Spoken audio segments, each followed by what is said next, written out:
Hi, friends. We're reading Curious George.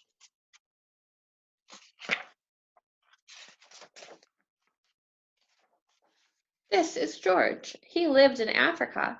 He was a good little monkey and always very curious. One day, George saw a man. He had on a large yellow straw hat. The man saw George too. What a nice little monkey, he thought. I would like to take him home with me. He put his hat on the ground, and of course George was curious. He came down from the tree to look at the large yellow hat. The hat had been on the man's head. The hat had been on the man's head. George thought it would be nice to have it on his own head. He picked it up and put it on. He looked silly. The hat covered George's head, and he couldn't see. The man picked him up quickly and popped him into a bag. George was caught. The man with the big yellow hat put George into a little boat, and a sailor rowed them both across the water to a big ship. George was sad, but he was still a little curious. On the big ship, things began to happen. The man took off the bag. George sat on a little stool, and the man said, George, I'm going to take you to a big zoo in a big city. You will like it there. Now run along and play, but don't get into trouble. George promised to be good, but it isn't easy for a little but it is easy for a little monkey to forget. On deck, he found some seagulls. He wondered how they could fly. He was very curious. Finally, he had to try. It looked easy, but I don't know if George is going to be able to fly. Oh, what happened? First this, then this. Uh-oh, George is in the water. Where's George? The sailors looked and looked. At last they saw him struggling in the water and almost tired out. There he is. Man overboard, the sailors cried. George caught it. As they threw him a lifebelt, George caught it and held on. At last he was safe on board. After that, George was more careful to be a good monkey, until at last the long trip was over.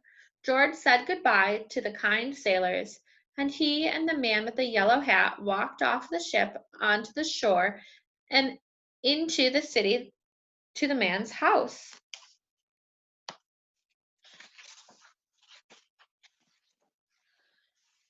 He crawled into bed and fell asleep at once. It was a big adventure for a monkey. The next morning, the man telephoned the zoo. George watched him. He was fascinated the way then the man went away. George was curious. He wanted to telephone too. 911, what fun! Uh-oh, what number did he call? Ding-a-ling-ling. George had telephoned the fire station. The firemen rushed to the telephone. Hello, hello, they said, but there was no answer. Then they looked for the signal on the big map that showed where the telephone call had come from. They didn't know it was George. They thought it was a real fire. Hurry, hurry! The firemen jumped onto the fire engines and on to the hook and ladders. Ding dong, ding dong, everyone out of the way. Hurry, hurry, hurry. The firemen rushed into the house. They opened the door. No fire!